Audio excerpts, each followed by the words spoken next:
Excited about the week ahead. Obviously, coming off a tough loss at Kentucky, but proud of our players. I thought, a couple times we got down big, and we just continued to battle back. And you felt like towards the end of that game, it had that same kind of feel from Vandy, where you just made a push, you made some tough shots, and you put yourself in a position to win. And then we missed a couple box outs, put them on the free throw line. But overall, I thought our girls competed. I'm proud of them. Obviously got into foul trouble. Just a lot of ticky-tack away from the ball fouls that we've got to clean up. I think their transition was critical for them in that second quarter. They really got out and ran, and we didn't have an answer for their transition in that second quarter. I thought we did a better job in the second half. So definitely some teachable points there, but that's the thing about the SEC. We keep saying, you can't dwell on it too long. You got another one in front of you, and Texas A&M is really, really good. Joni's done a great job. They've got a lot of athleticism. We're going to see the same kind of pressure defense that we did against Kentucky, where they just really make it hard to catch, make it hard for ball reversals, just really, really sticky defense, and they rebound really, really well. And for as good of a transition team as we thought Kentucky was, A&M's even better. So going to face that same kind of presence on the defensive end, but also their ability to get out and go. Coach, how important is this stretch of 2 home games here with the bye and then 2 road games coming after that to take advantage of these next 2 at home? Yeah, definitely some opportunities for sure. And you know the drill. We just like to be 0-0 today, and we had practice today, and I thought we won the day, and continue to try and learn and grow. And so that's what I've said from day one. But there's definitely some opportunities. I think taking care of your home court is really, really important in this league, and so. There's it doesn't get any easier, right? Just every night out it's a dogfight, but there's a lot of games left to be played, and so I think in January things can kind of get heavy a little bit. Important that we keep proper perspective, and another opportunity against a really good A&M team on Thursday. Coach, after letting the Kentucky game marinate a little bit, you've had more opportunities to go back and look at the game. Is there anything that you took away that you maybe didn't right after the fact? Yeah, probably wish we would have stayed in our zone a little bit more, especially in that fourth quarter. We had some matchup issues, and our zone had been pretty good. Looking back, I thought defensively that was probably our best look, but that's hard to sometimes get matched up into against a really good transition team. And so that's probably the biggest thing, the biggest takeaway. We've got to continue to do a better job of taking care of the ball. Just getting sped up, not playing with pace. We continue to talk about these things. We show it. We work on it in practice. And so, they just add up in these games. It's a 2 or 3 possession game, and you go back and, these girls work way too hard outside of what's required to have things like that come back and kind of haunt us. So it was a little bit of the perfect storm. I thought we got some tough calls. I thought, we didn't shoot the ball particularly well. We had some good looks, and it wasn't one of our better shooting nights. And, they hit some shots. And so, but that's what it is in the SEC. You're going to get everybody's best shot, and you got to put 40 minutes together. Coach, you mentioned last week just kind of with your freshmen being thrown in the fire, kind of managing the expectations and the pressure that's put on them. Where are you kind of at as far as just gauging, each player needs a different, type of coaching to get them going? How far are you kind of gauging their personalities in that sense, and what have those conversations been like as far as managing pressure with them? Yeah, really good question. So, we want to trust this process, and I know, outcome's important. It's important to all of us. If it wasn't, they would not be in the gym as much as they are, trying to watch film, work on, getting extra shots up. Bottom line is, we're down 2 starters, and, it changes your rotation a little bit. And, we've got a lot of young kids. I think Toby was telling me we have the youngest starting lineup in the SEC. So I love it. Like, I love going to work every day with these guys. I mean, they just continue to grow and learn, and they haven't wavered. And, it is a lot, just I don't know, the stage in the SEC, but that's what they signed up for too. And so there's no replacement for experience. And they're getting a lot of it right now. And I think our upperclassmen have done an incredible job with their leadership. And I think our freshmen are doing a really, really good job for us. And so it's a group that, I was telling them, you don't want to look ahead too far and you don't want to look too far behind because you're going to miss the moment.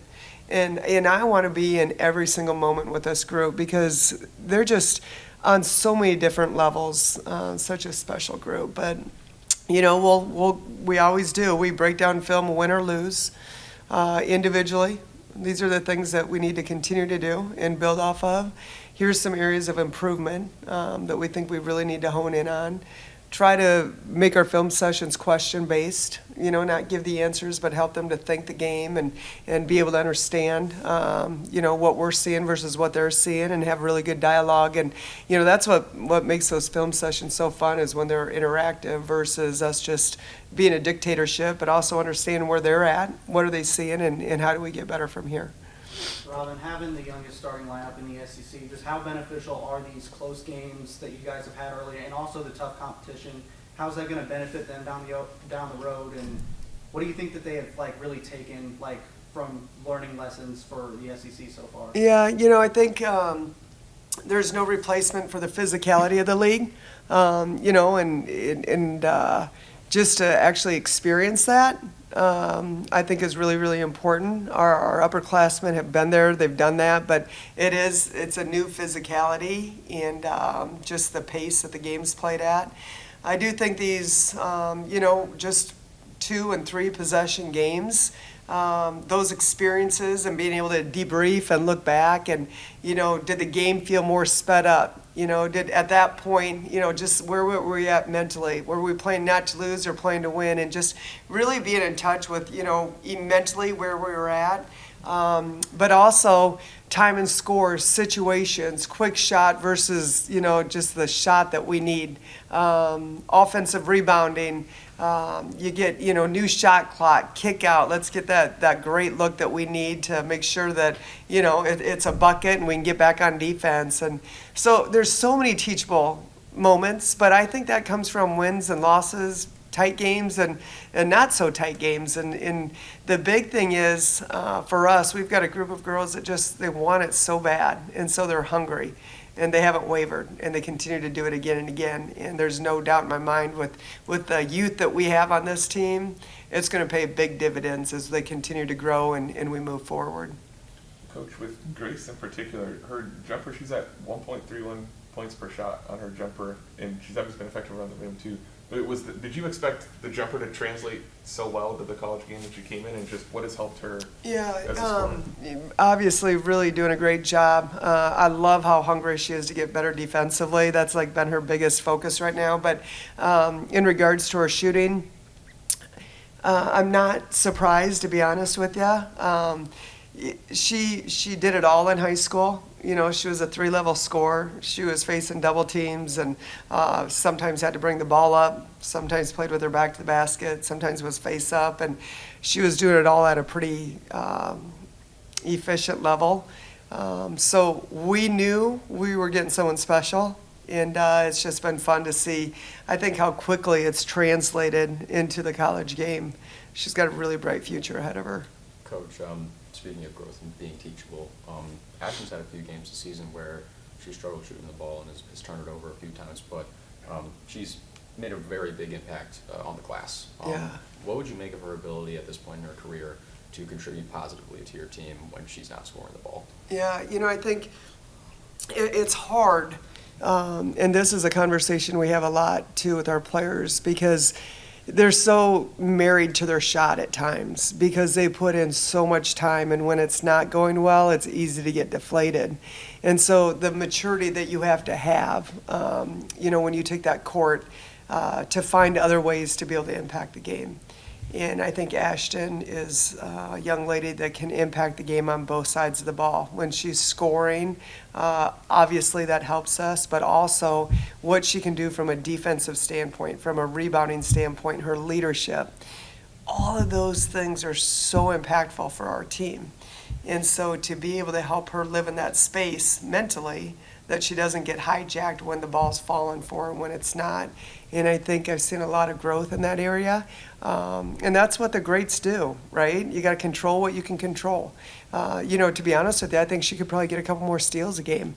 I think she's athletic enough and physical enough and plays hard enough that, just being off-ball defense and an anticipation position and be able to create some stuff so we can get some easy things in transition. But, I forget she was coming off the bench last year as a freshman. I look at Judd as a junior or an upperclassman, a vet, but she's still pretty young out there. But I love how much she's just been able to embrace the highs and lows of the season and just continue to lean in and trying to be the best leader that she can be and also the most impactful player that she can be.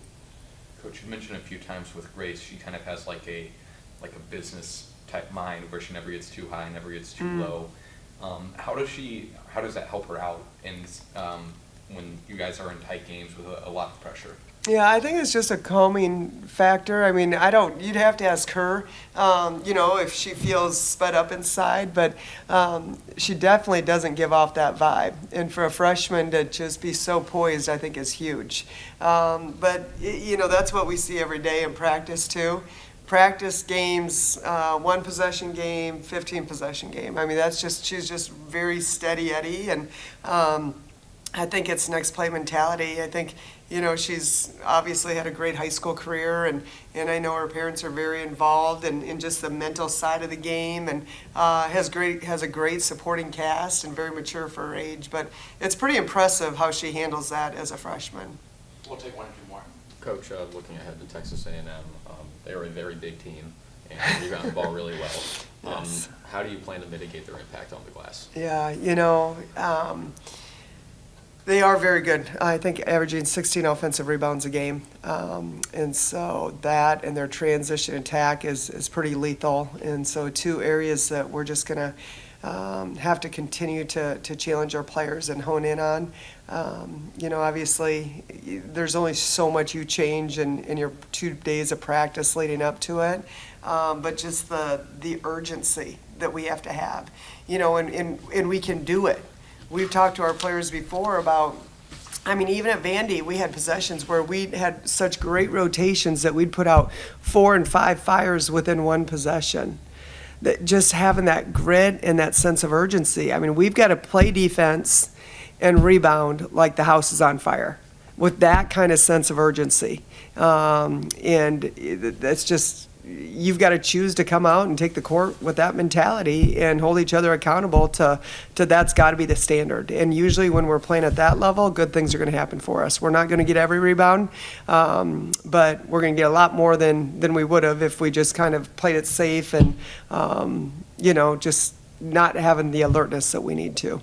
Last one. Coach, one more thing. Joni Taylor had a difficult first year last year at A&M coming over from Georgia, where she had a lot of success, but she seems to be doing a lot better this season. Could you just speak on the job Joni has done, especially taking over for a Hall of Fame national title winning coach and Gary Blair? Yeah, so much respect for Gary Blair. Obviously he had an incredible program over the years and his success, and not surprised with Joni. She's a phenomenal coach. She's a great human being. I thought she's been in that situation before, taking over for Andy Landers at Georgia, who's another Hall of Fame coach, and so she's experienced what that feels like before. So this is her second go-around with it, and I think she's done a tremendous job. She's great for the women's game.